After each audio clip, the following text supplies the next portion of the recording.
I You do have have a question. Is the clipping plane always a, yeah, it's a plane, but is it also possible to have another or form like a cylinder or something like this no, around? right.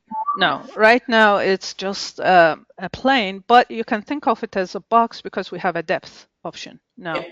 So if I set the depth here to be, 3, um, effectively I am having almost like two clipping planes, and I'm having like two parallel clipping plane opposite direction that are cutting through my object, if you will. So as you can see here, how that works, right?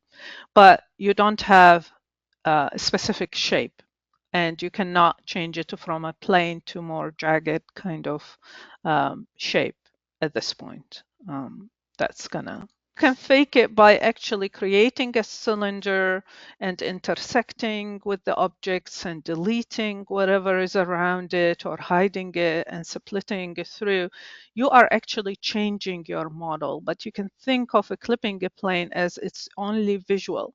It's not changing the integrity of your model. So you can go to any other viewport that is not clipped and you see that your model is intact.